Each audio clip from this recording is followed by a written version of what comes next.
Assalamualaikum warahmatullahi wabarakatuh.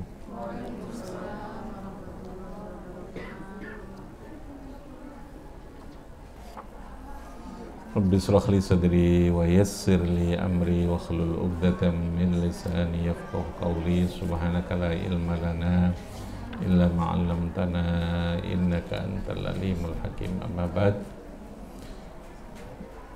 Qala al-musannifu rahimahullahu ta'ala wa nafa'ana bihi wa bi 'ulumihi fid dharain amin.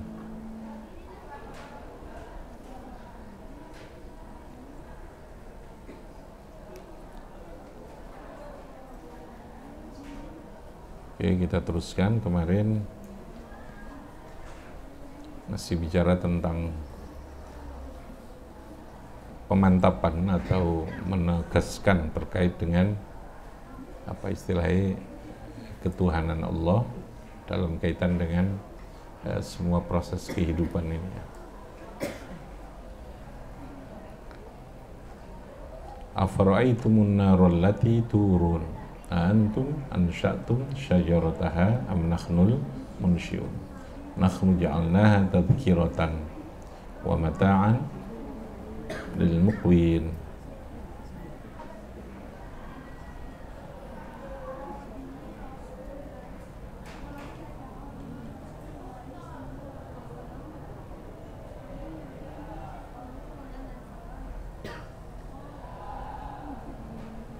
Fasabbih bismi rabbikal azim. Afara'aitum, apakah tidak melihat kamu semua, annaro ing api, allati kang turun, kang podo menyala, kang podo keluar. Turun itu ay takhrujuna, kang podo keluar. Opo allati, opo annar, minasyajari saking pohon, al-khdari kang hijau. Antum ansya'tum syajarataha. Jadi Allah memberikan penegasan terkait dengan maha agungnya Allah, maha adilnya, maha kuasanya Allah dengan memberikan dalil, ya, logika, pemantapan secara empirik terkait dengan berbagai macam yang ada di dalam alam semesta ini. Di antaranya adalah afara'aitumun narul lati turun ay takhrujuna minasyajaril akhdari. Pertanyaan Allah, antum apakah sira kabeh, antum apakah kamu semua iku ansya'tum menumbuhkan, antum ansya'tum nyukulake numbuhno sira kabeh syajarataha ing pohonnya, syajarataha ing pohonnya narun. Jadi ada api yang keluar dari pohon ini masih hijau, kalmarohi wal ifari wal kalhi, itu jenis pepohonan. Amnahnu apakah utawi kita iku al munsyiuna, piro-piro yang menumbuhkan, bentuknya jamak, tapi yang dimaksudkan adalah Allah.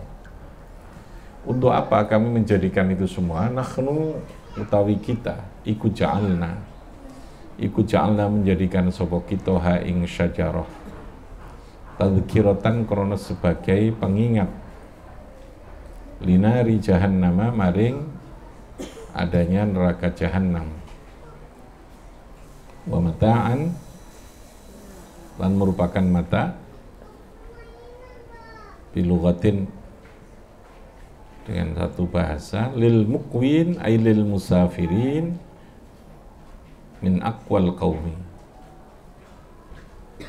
Lil musafirin itu orang-orang yang podo musafir kabeh min aqwal qaumi, saking luwih kuat-kuate pira-pira kaum. Ay saru bil qawi, saru tegese dadi sapa kaum bil qawi kelawan kuat, ay bil qasri wal maddi tadi bacaannya lil muqwin ay al kufri al-kufri, kufur maksudnya wa utai kufrin iku mafazatun, suatu tempat la nabata fiha yang tidak ada pepohonan di dalamnya, wala ma'a, dan tidak ada air, iku maujud.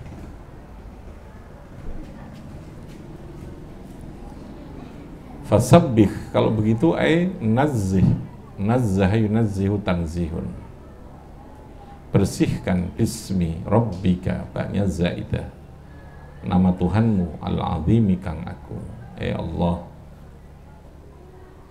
Fala uqsimu bimawaqi'in nujum, lahnya itu la zaidah, berarti fa uqsimu, saya bersumpah, fala uqsimu uqsimu, saya bersumpah, bimawaqi'in nujumi, kelan piro-piro tempat jatuhnya bintang,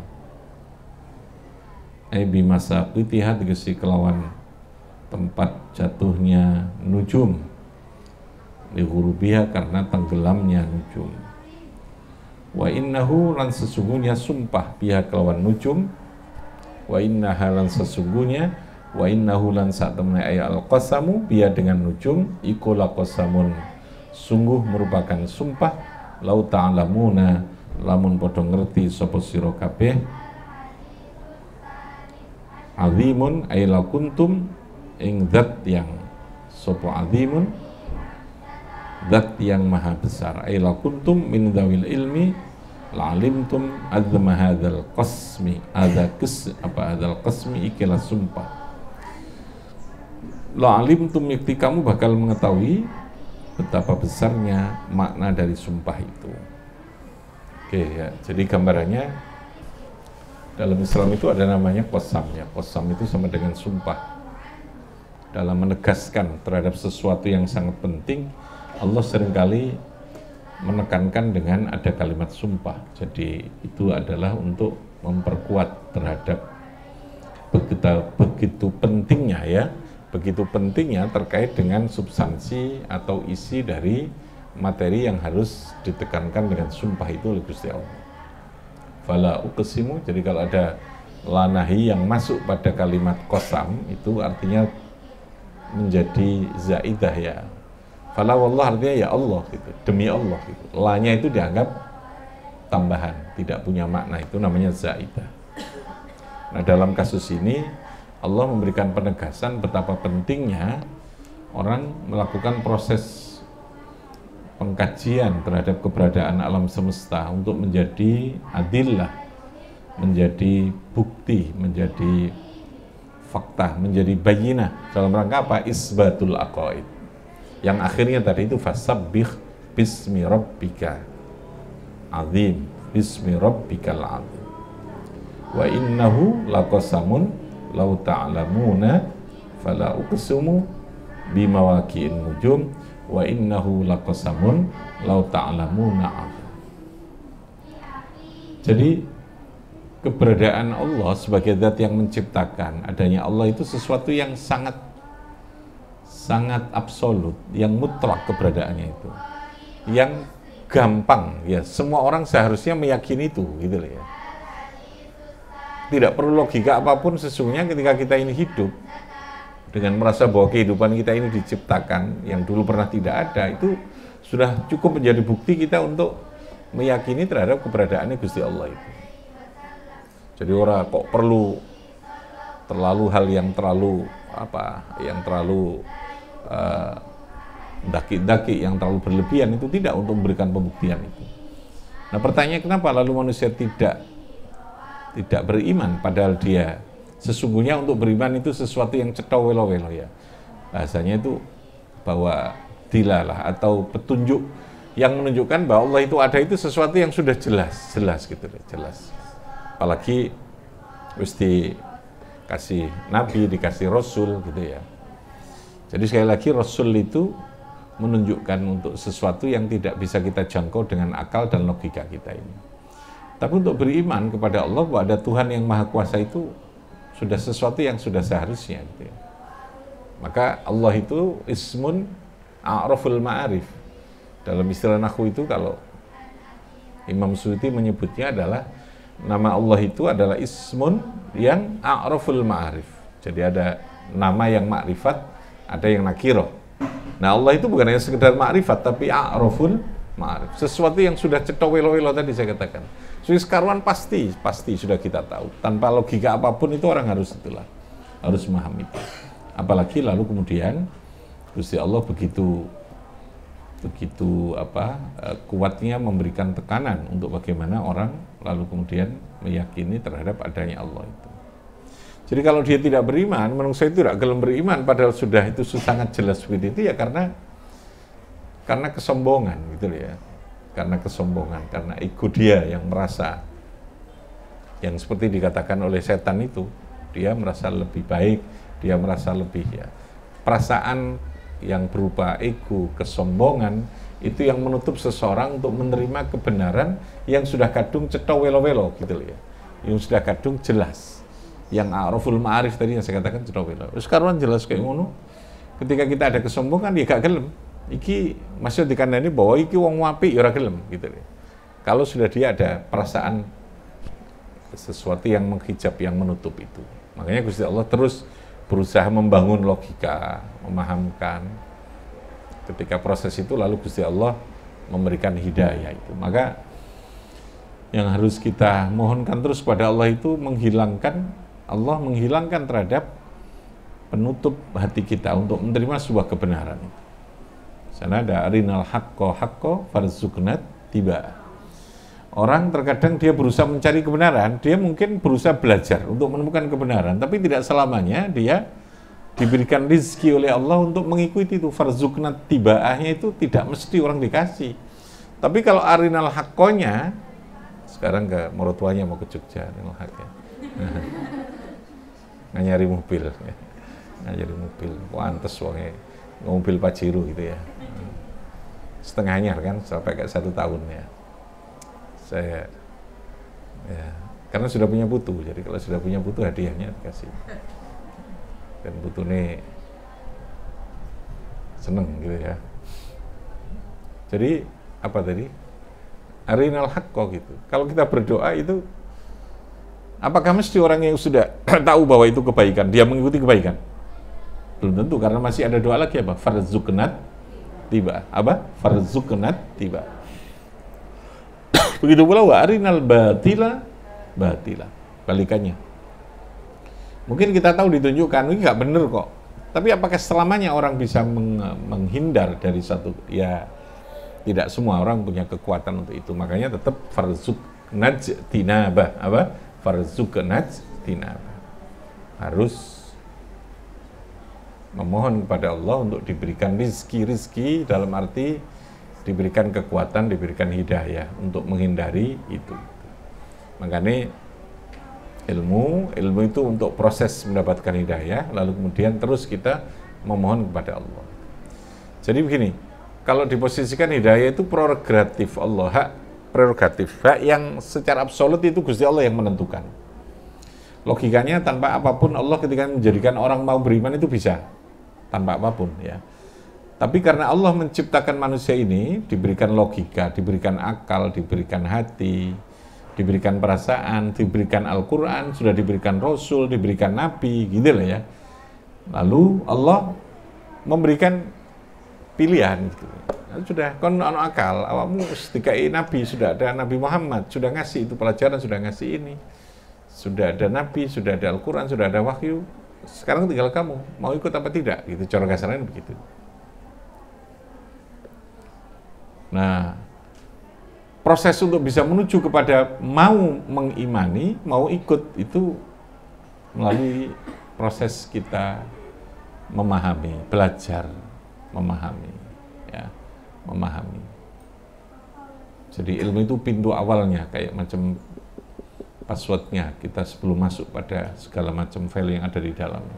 Pertama kali ya kita harus belajar ilmu. Yang kedua berada di lingkungan yang baik. Sekali lagi ya, berada di lingkungan yang baik. Orang mungkin belum sempat belajar, tapi keluarga ini keluarga yang baik, keluarga yang beriman ya, dia mungkin meskipun belum ketut karo keluarganya. Dia namanya ketut karena beriman, karena mengikuti, bukan karena ilmu. Nah, kalau bisa iman itu kedua-duanya. Ya karena kita memang diulangi karo keluarga, yang kedua karena kita memang ada ilmu yang bisa kita peroleh. Kita memang belajar, gitu loh, kita belajar. Ini akan menjadi kuat.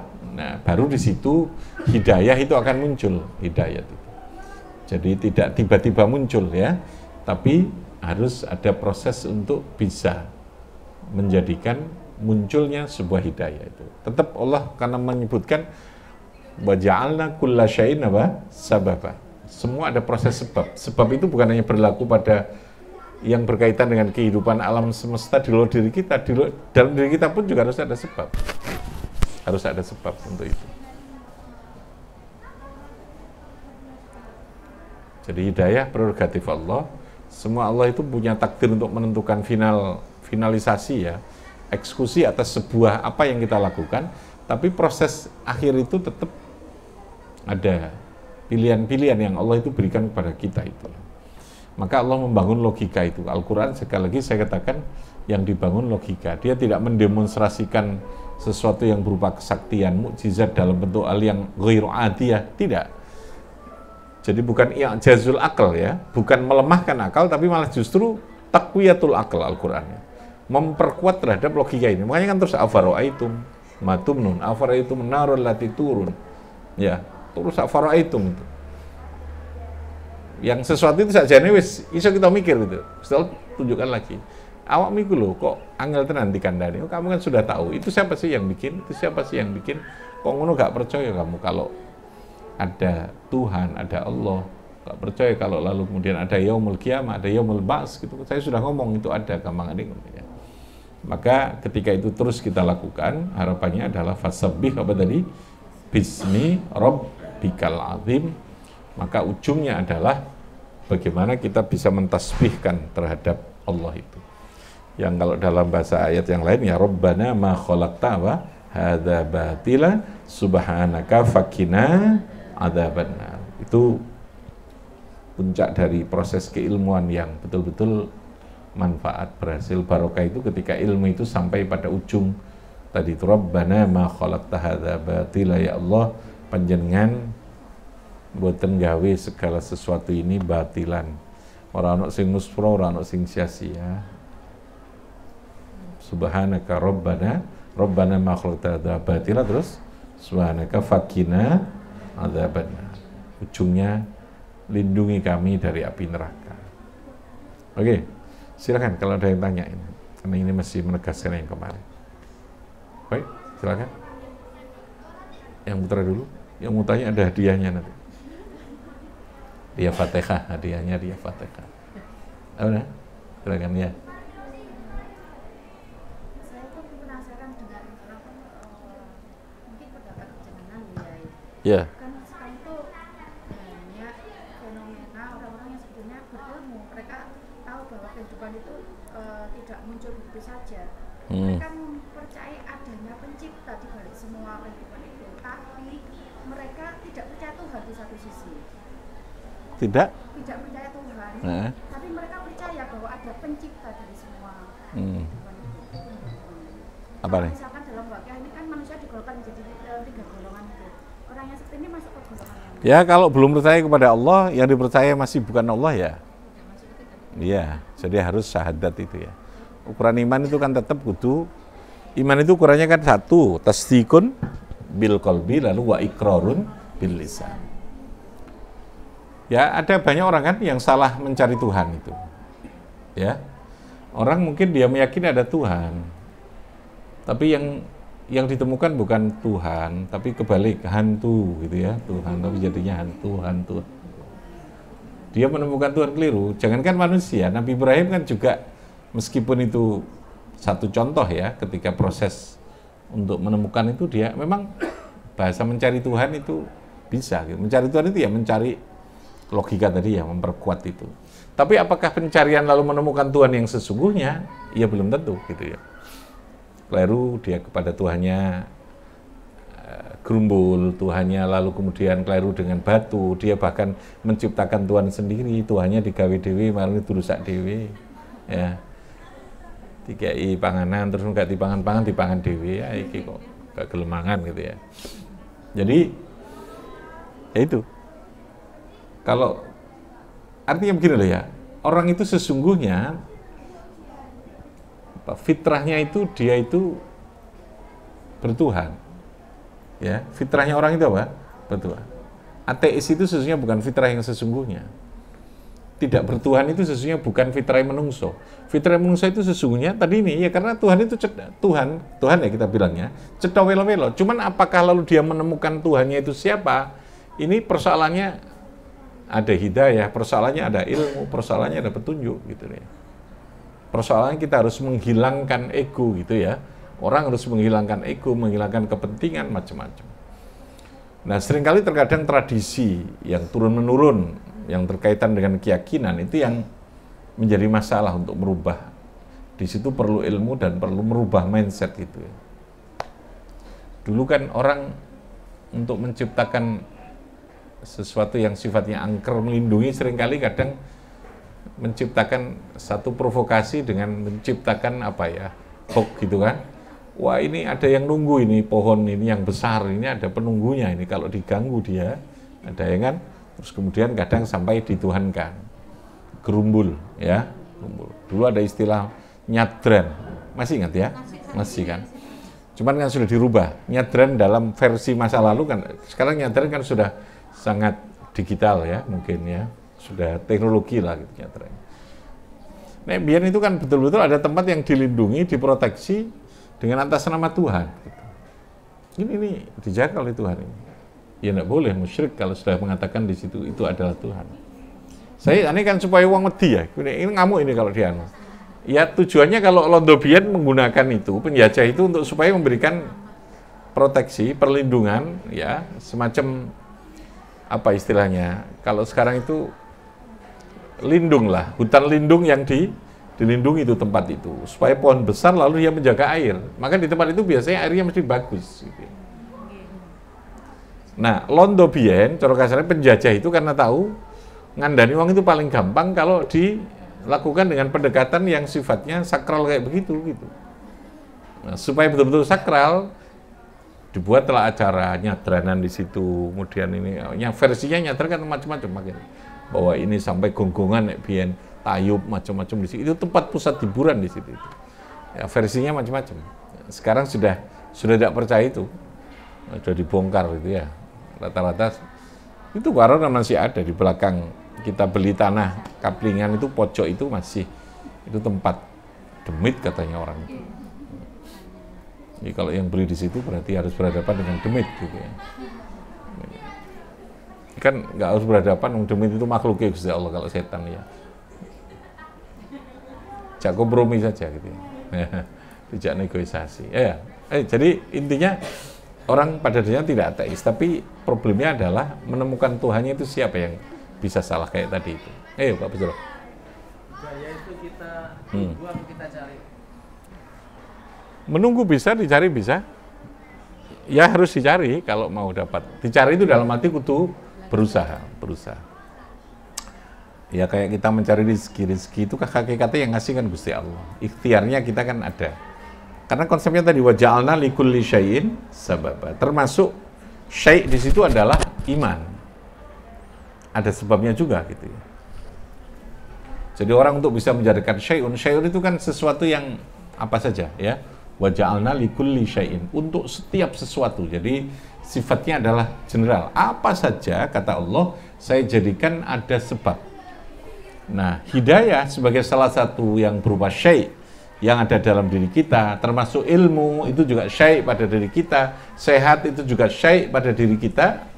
Wa ja'alna likulli syai'in sababa. Di situ ada sebab. Ya.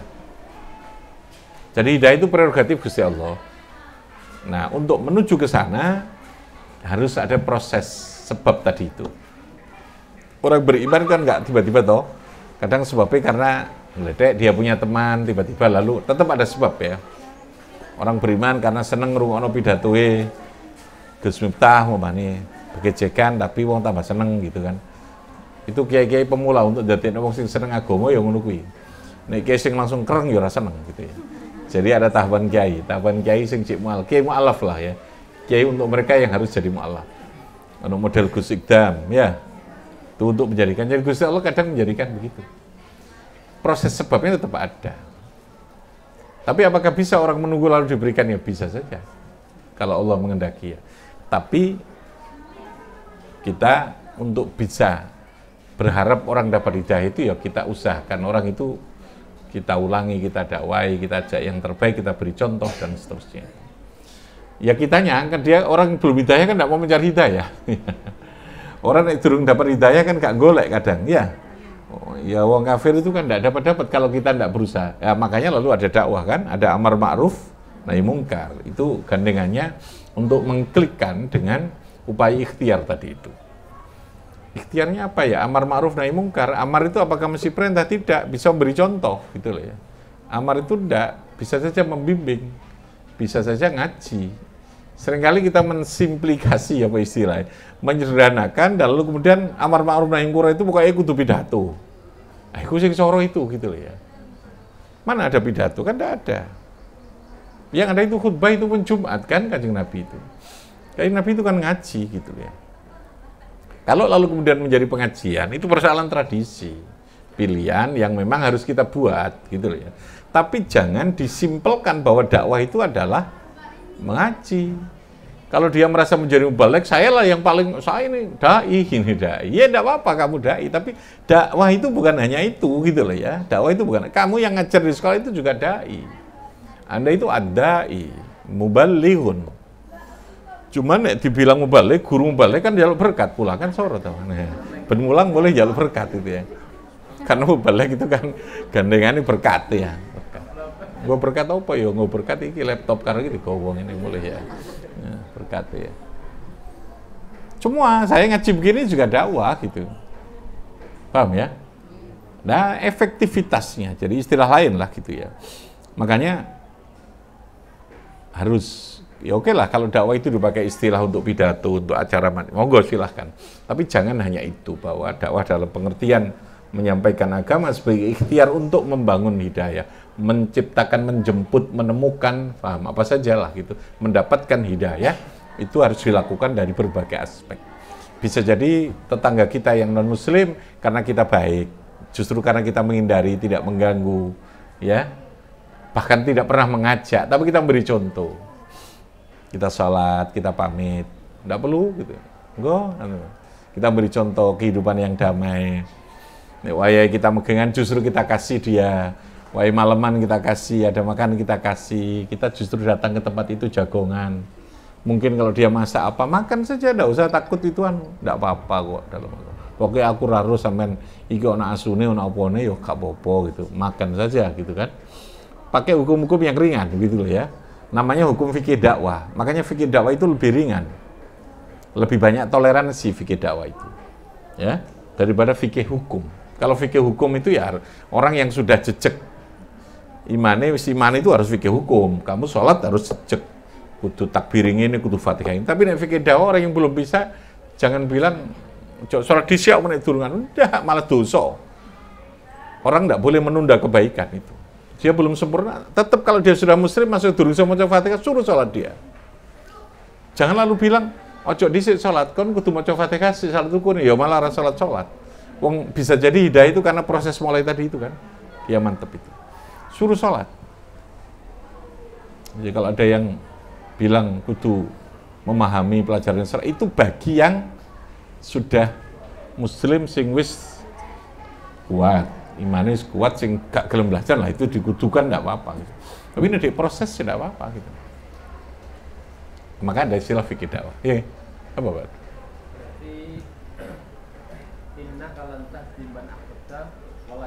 Ya. Ya. Itu bisa saja dobernya ke man, bisa dobernya ke Allah. Iya.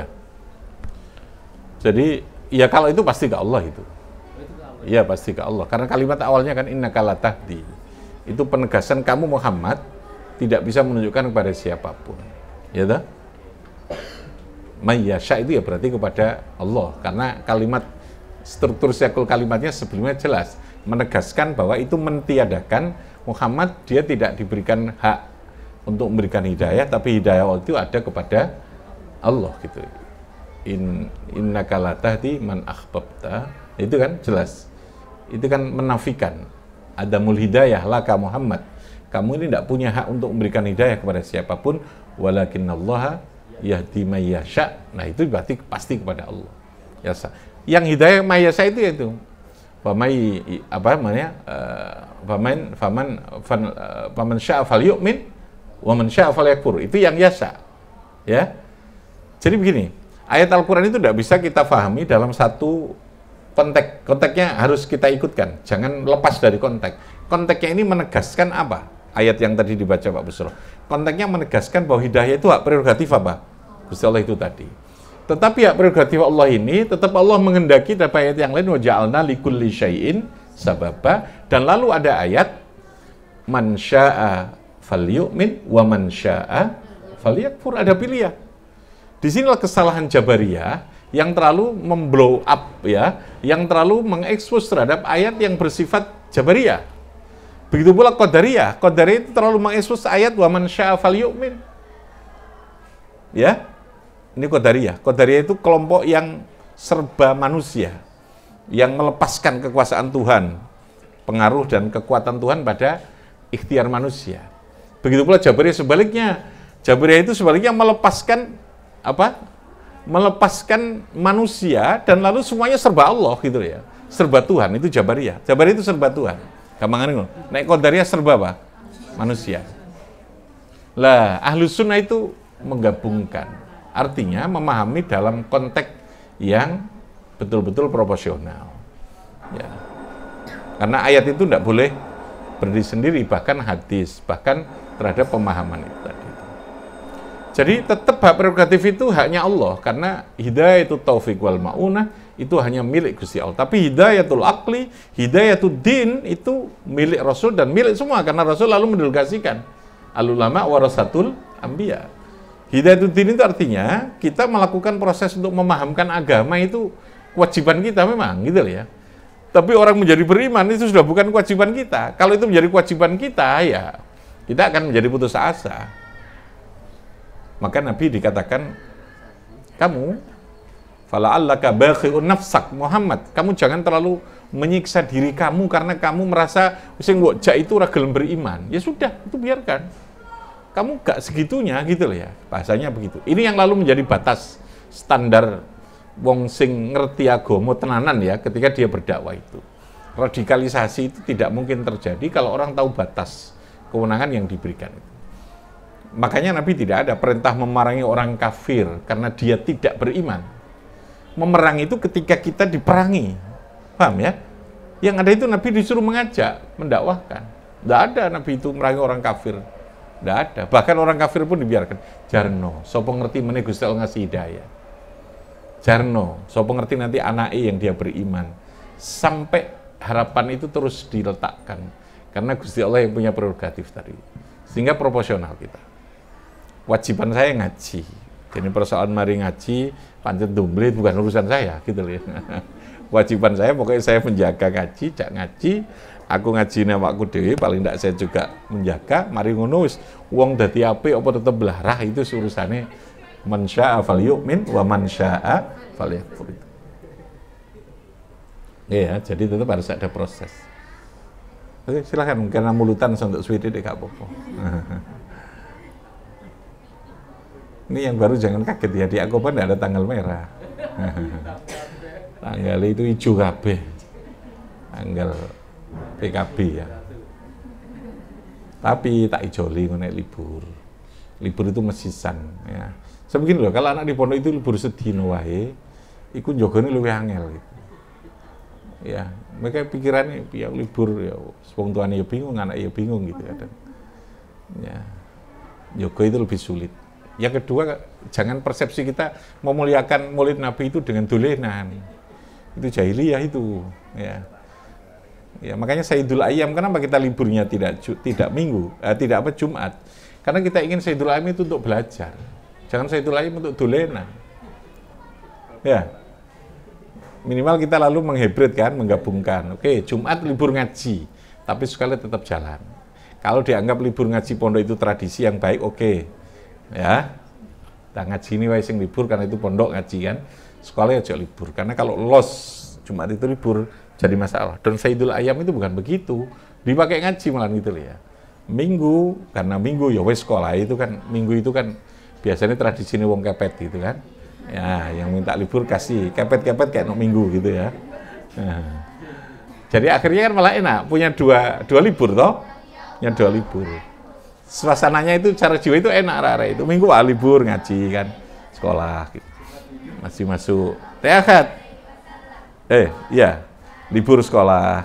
Ya, libur sekolah tapi tetap ngaji gitu. Jadi tidak los. Itu ijtihadnya lama itu saya ijtihad itu. Istikharah bareng itu ya. Ya kita kan gara-gara itu kan masalah mindset. Lulusan libur itu sak ruwetan dhewe lah ya. Sak ruwetan dhewe itu. Dan orang kadang cuek. Yang efek yang terjadi dari itu apa? Ya orang namanya anak itu setelannya jangan sampai berubah gitu. Kita toto tiap hari jangan sampai karena ini berubah dan seterusnya. Nah, supaya kamu merasa hak asasinya guru tidak terkurangi, merasa yang memberikan hak itu ya siapa gitu ya. Hari libur gitu ya. Nah, saya gabung, biasanya kita liburnya ora umum kan gitu, ora umum, ora podo nek wong liya sak minggu kita bisa 2 minggu bahkan 3 minggu. Ngono ku malah justru ora ditakono. Kok libur suwe ya ono apa ya? Nah, ngene. Nek gak libur malah ditakono. Tapi yo menungso ya, saya tahu lah kena menungso ya. Nah, mungkin problemnya gak bareng karo bapak ya bapak sih, gantian jogo anak tambah enak kan? Gantian jogo enak gak apa-apa. Bareng kok di anak mana bingung kamu teman. Bareng ngai liburin kok dadi anak mana kan tambah bingung ya. Itu efek dari libur bersama itu. Nah, itu prinsip kita, mindset ya. Ya alhamdulillah, itu jauh lebih enak. Itu coba lihat. Lupa itu kalau ada tanggal merah tidak ada. Makanya di sini tidak ada kalender. Saya tidak mau ada kalender di mana. Kinceng nih. Apa di kalender saya ini lupa hari, lupa tanggal seringkali begitu. Tanggal 9 tok aku eling. Bayaran iki ono duite to gak. Tanggal 9 soalnya kesing donga isan ya. Dadi saya kroso. Muga-muga iki ya gak mundur ngene ya muga-muga mandi ya. Tanggal 9 kalau tanggal 9 berapa hari? Kalau pendak tanggal 9 berapa hari? Songo pendak tanggal 9 itu berapa hari? Berapa? Kan sama atau 30. Jadi yang dianggap kita mundur loh ya. Itu cuman meletakkan harinya, tanggalnya saja yang beda gitu. Oh, nek akobah itu tanggalannya apa? Bayarannya mundur. Bukan mundur, memang bayaran itu 30 hari gitu ya. Bayaran itu apa? Apa namanya? Asyahru hakada. Sama itu hakadanya ya. Hakada itu 30 dino itu podo gitu ya.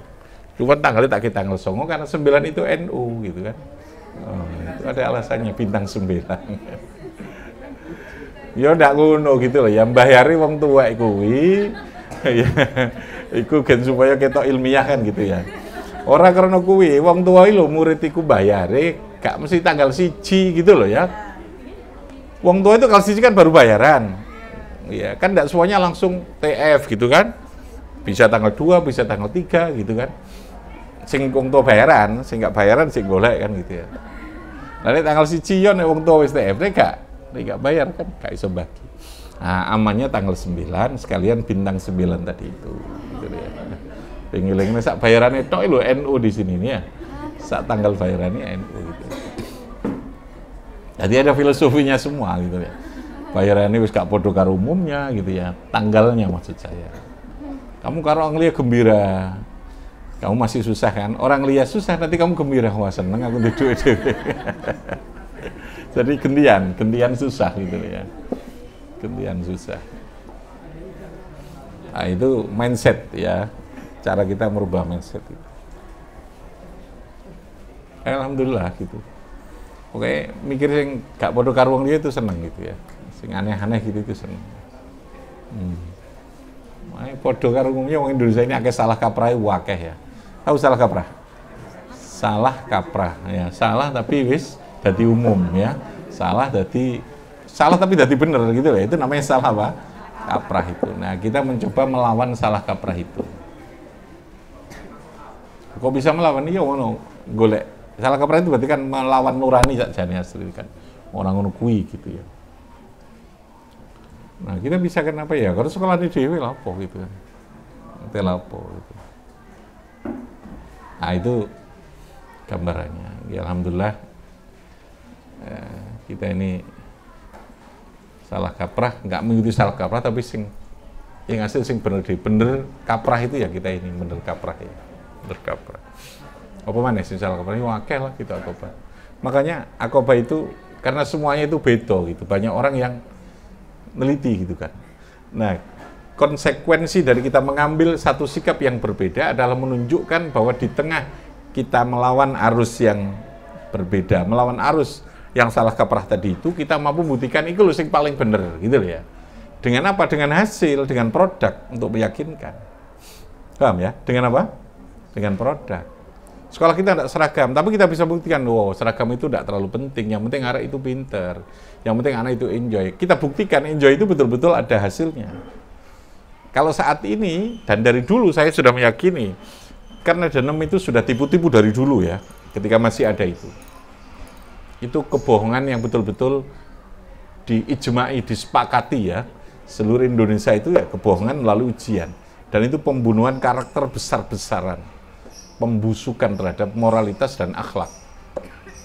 Bayangkan coba, siswa yang dididik di lembaga, lalu kita ajari untuk melakukan bentuk apa?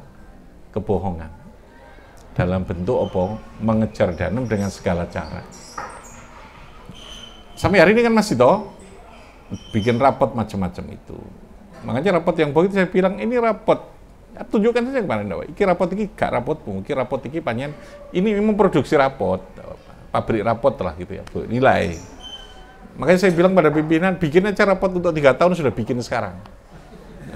Kok karena kayak tanggal toh, kayak gini, wong itu butuhan. Jadi yang di kantor itu tugasnya apa? Itu tadi, memproduksi rapot. Tapi habis bikin kamu harus baca istighfar, astagfirullahaladzim.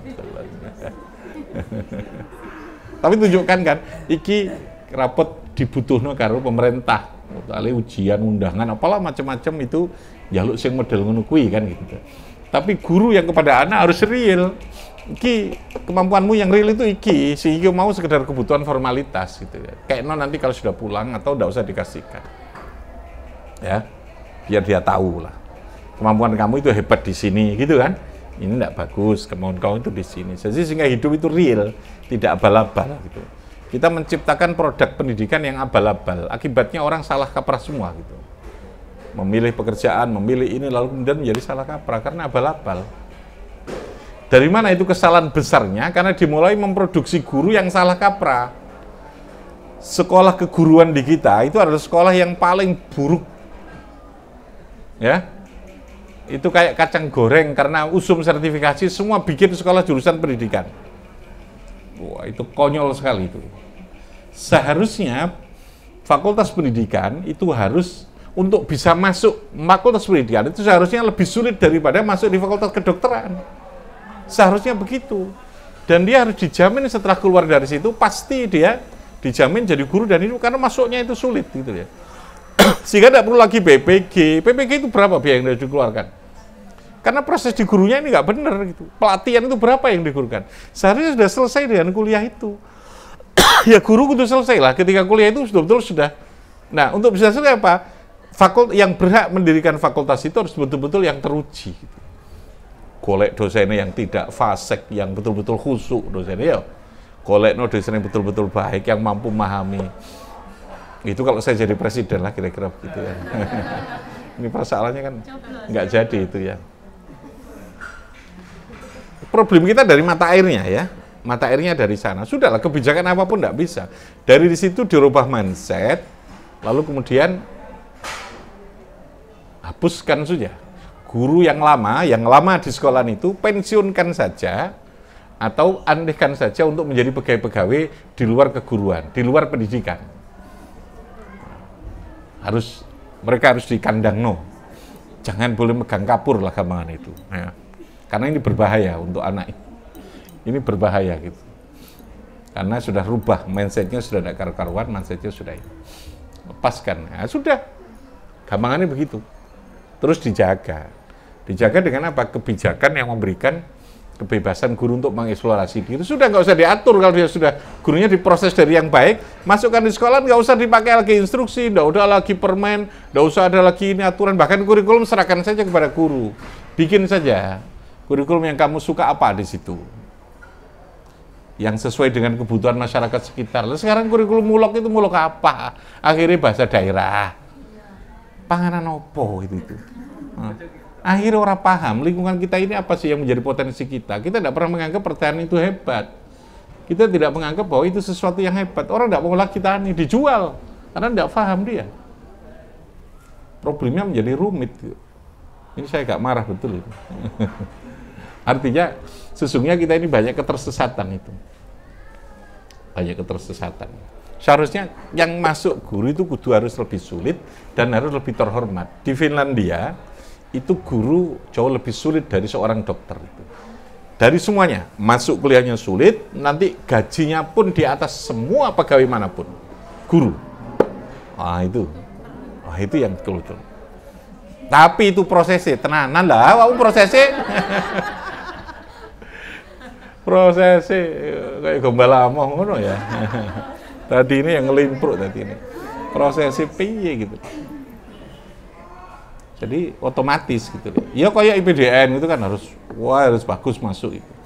Cuman tentu karena guru kan butuhannya beda, enggak bisa dengan kekerasan, tetap proses ngajarnya dia dengan yang bagus, dengan yang menciptakan suasana humanis gitu macam-macam. Nah ini apa tadi kok cerita adu-adunya? Jadi ketersesatan dalam hidup seperti itu.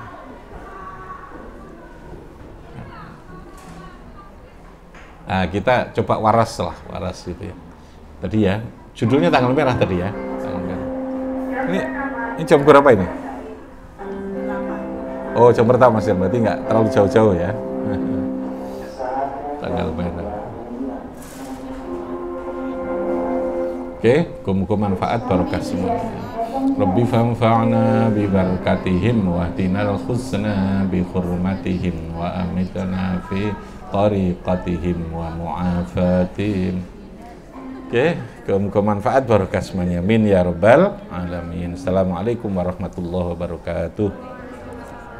Allahumma shalli ala Muhammad.